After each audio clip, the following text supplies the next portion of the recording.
Traffic আইন লঙ্ঘন করলে ক্যামেরায় তা ধারণ করে তাৎক্ষণিকভাবে তথ্য পাঠাবে পর্যবেক্ষণ কেন্দ্রে। সঙ্গে সঙ্গেই জরিমানা। প্রযুক্তি নির্ভর এই স্মার্ট ট্রাফিক সিস্টেমকে বলা হয় আর্টিফিশিয়াল ইন্টেলিজেন্স বা এআই।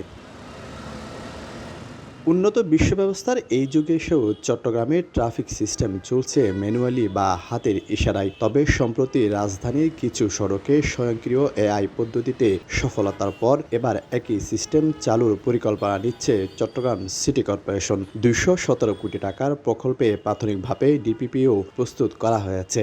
এই পদ্ধতিতে যানজট নিরসনের পাশাপাশি শৃঙ্খলা ফিরবে ট্রাফিক সিস্টেমে। যে কোম্পানিরা ডিপিপি করছে তারা ইতিমধ্যে সিএমপির সাথে যোগাযোগ করেছে, তাদেরকে এটা প্রেজেন্ট করেছে, তারাও কিছু সাজেশন দিয়েছে। তো ওভারঅল সব মিলিয়ে আমাদের এটা ছিল একটা খসড়া ডিপিপি।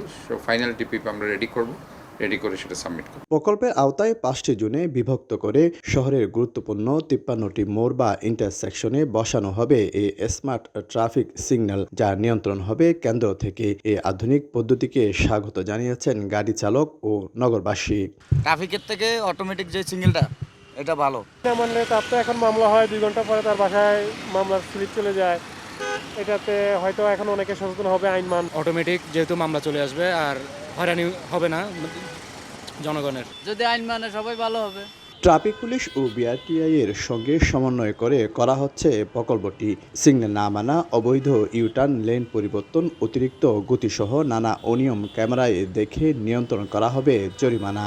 নগরীর ট্রাফিক ব্যবস্থাকে ঢেলে সাজানোর লক্ষ্যে আমরা নগরীর গুরুত্বপূর্ণ ট্রাফিক পয়েন্টগুলোতে আমরা সিগন্যাল লাইটগুলো চালু করব এবং এআই বেসড ট্রাফিকিংয়ের জন্য, ট্রাফিকিং সুবিধা চালুর জন্য এআই ক্যামেরা সেট করব।